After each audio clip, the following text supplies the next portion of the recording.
Iran ने पाकिस्तान पर air strike की और ये एयर स्ट्राइक पाकिस्तान के बलूचिस्तान में आतंकी संगठन जैश अल अदल पर हुए हैं।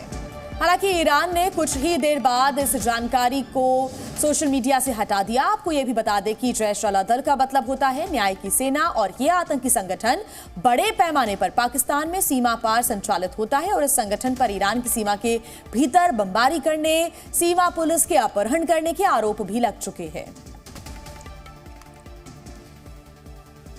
और प्रणय उपाध्याय हमारे साथ जुड़ गए हैं ज्यादा जानकारी के साथ। प्रणय, ये देखिए एक बड़ी घटना सामने आती है, लेकिन ईरान इस जानकारी को पहले साझा करता है और उसके बाद सोशल मीडिया से हटा देता है। इसके पीछे की क्या वजह आप देखते हैं? और उसके बाद पाकिस्तान की तरफ से भी लगातार प्रतिक्रियाएं आ रही हैं। पहले पाकिस्तान कड़ी निंदा भी करता है, दावा करता है कि 2 मासूम बच्चों की मौत हो गई है। उसके बाद पाकिस्तान कहता है कि दूसरे माध्यम थे कम्युनिकेशन के, लेकिन यह तरीका अपनाना चिंताजनक है।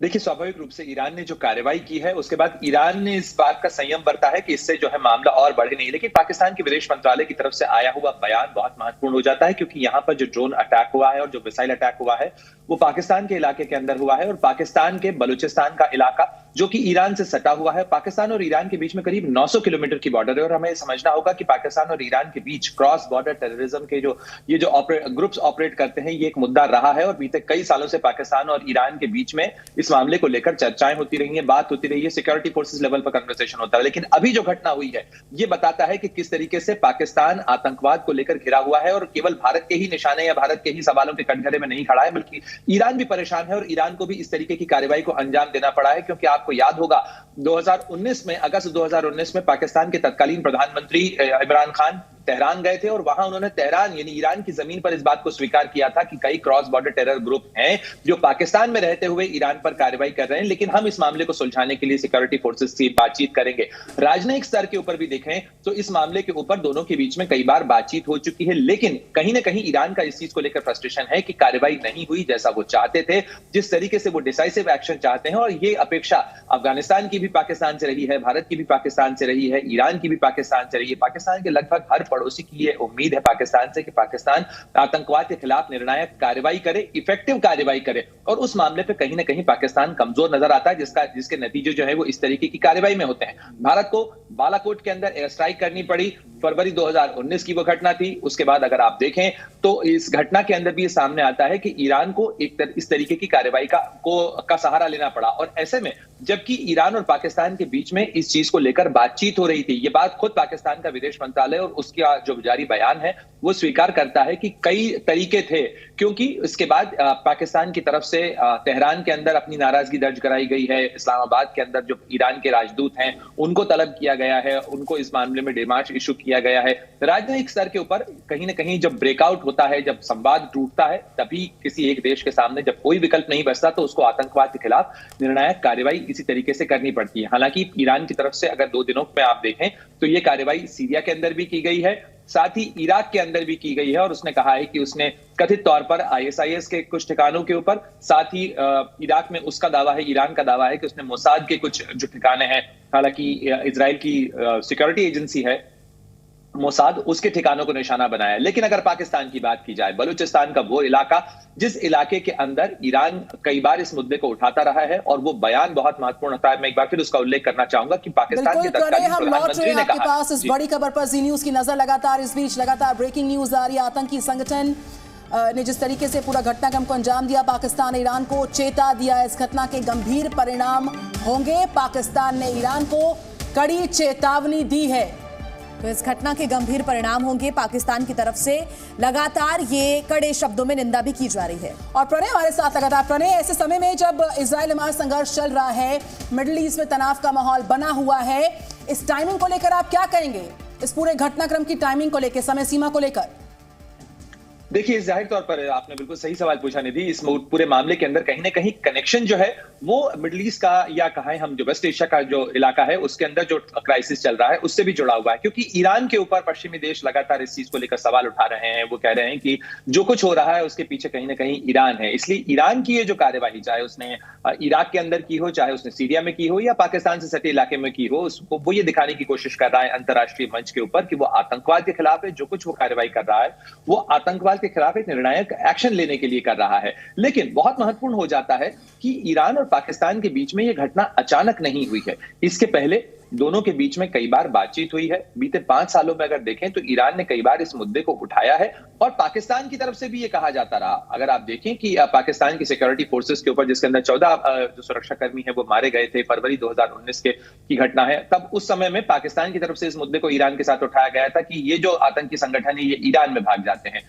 लेकिन इस पूरे इलाके के अंदर दोनों के बीच में सहमति बनी थी कि कार्रवाई की जाए, कार्रवाई नहीं हुई। इसलिए अब जैश अल अदल ये जो संगठन है, जो कि बलोच संगठन बताया जा रहा है, हालांकि इसके बारे में बहुत डिटेल्स उपलब्ध नहीं है, लेकिन इस संगठन के खिलाफ ईरान ने कथित तौर पर कार्रवाई की है। लेकिन ऐसे में ये कार्रवाई करना ही अपने आप में बहुत बड़ा स्टेटमेंट होता है, क्योंकि किसी एक देश की सीमा के अंदर किसी दूसरे देश के खिलाफ आतंकी घटनाओं को कार्रवाई का अंजाम देने वाले अगर संगठन पनाह पाते हैं तो उसके बाद उनकी मजबूरी हो जाती है कि ऐसे संगठनों को अपनी सुरक्षा यानी अपने सेल्फ डिफेंस के लिए कार्रवाई की जाए। ईरान की तरफ से मिसाइल्स का इस्तेमाल किया गया है। इन 2 बेसिस जो हैं वो नष्ट किए गए हैं। पाकिस्तान की तरफ से जो विदेश मंत्रालय का बयान आया है उसमें कहा गया है कि बच्चे और महिलाएं जो हैं वो इसमें हताहत हुए हैं। 2 बच्चों के मारे जाने की बात पाकिस्तान के विदेश मंत्रालय की तरफ से जारी बयान में कही गई है। अब देखना होगा कि क्या पाकिस्तान और ईरान के बीच इस मुद्दे को लेकर तनाव बढ़ता है, क्योंकि ये एक फ्लैश पॉइंट हो सकता है। लेकिन संभावनाएं क्या है, संभावित कदम पाकिस्तान की तरफ से क्या हो सकता है? पाकिस्तान 2 तरह की यहां पर बातें भी कर रहा है, कह रहा है कि हमारे बीच पहले से कम्युनिकेशन भी रहा है, लेकिन यह भी कहा जा रहा है कि इसका अंजाम भुगतना होगा। संभावित कदम क्या अब पाकिस्तान का?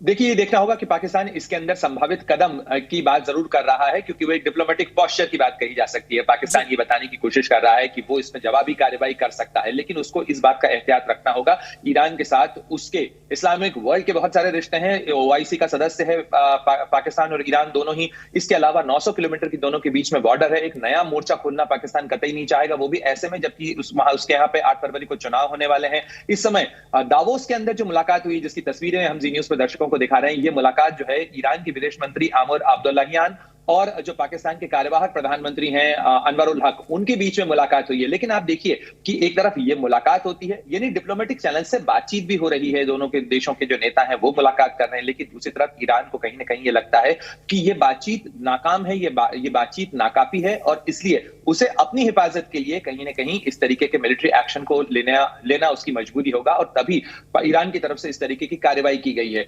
लेकिन इससे पहले भी आप देखें IRGC, जो कि ईरान का जो रिवोल्यूशनरी ग्रुप है, जो ईरान का जो एलीट ग्रुप कहा जाता है सेना का, उसने इससे पहले भी कार्रवाई की है। कई बार इस तरीके के फ्लैश पॉइंट्स बने हैं ईरान और पाकिस्तान के बीच में, बॉर्डर के ऊपर टकराव के मोर्चे भी बने हैं। तो ऐसे में नहीं चाहेगा पाकिस्तान के फिलहाल के फ्लैश पॉइंट बढ़े, और कहीं ना कहीं इसने अंतरराष्ट्रीय स्तर पे जो लार्जर पिक्चर है, जो भारत कहता रहा है जिया कि पाकिस्तान आतंकियों को पनाह देता है, पाकिस्तान आतंकियों के खिलाफ कार्रवाई नहीं करता है, वही बात एक बार फिर खुलकर सामने आई है। और अब की बार भारत ने नहीं बल्कि तेहरान ने, ईरान ने यह बात कही है, और ईरान की तरफ से जो कार्रवाई की गई है वो अंतरराष्ट्रीय मंच के ऊपर इस बात से दर्ज हो जाती है कि पाकिस्तान ने कार्रवाई नहीं की है।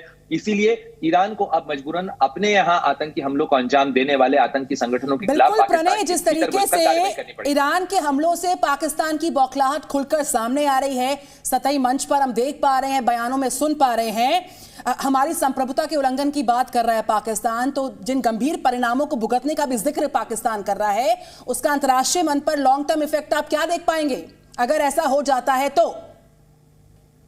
देखिए, पाकिस्तान अगर अपनी सॉवरेनिटी या अपनी संप्रभुता के उल्लंघन की बात करता है, ईरान के पर कोई जवाबी कार्रवाई करता है, तो ईरान और पाकिस्तान के बीच में युद्ध छिड़ सकता है। क्योंकि अगर कोई देश ये कहता है कि इसकी संप्रभुता का उल्लंघन हुआ है, आप किसी भी देश पर अगर मिसाइल लॉन्च करते हैं और उस चीज को स्वीकार करते हैं, एज अ स्टेटमेंट आप कहते हैं कि मैंने मिसाइल से अटैक किया है, तो ये बाय ऑल इंटरनेशनल नॉर्म्स ये एक तरीके से ऐलान जंग होता है अगर इस तरीके की कार्रवाई की जाती है तो।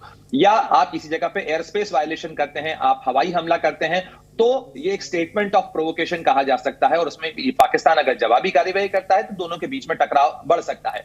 लेकिन ये देखना होगा कि क्या ईरान और पाकिस्तान इस मामले को कूल डाउन करने की कोशिश करते हैं। उसमें कहीं ना कहीं ईरान की तरफ से, जैसे सोशल मीडिया पर पहले पोस्ट किया गया और अब ईरान की तरफ से एक संयम बरता जा रहा है, ईरान ने सोशल मीडिया को पोस्ट हटा लिया है, ईरान कहीं भी उस स्टेटमेंट को प्रोवोक करता हुआ, उसको बढ़ावा देता हुआ फिलहाल नजर नहीं आ रहा है। ईरान और पाकिस्तान की तरफ से क्या बयानबाजी होती है, खासतौर से पाकिस्तान क्या कदम उठाता है, इस पर भी हमारी नजर रहेगी। प्रणय, फिलहाल शुक्रिया तमाम जानकारी के लिए।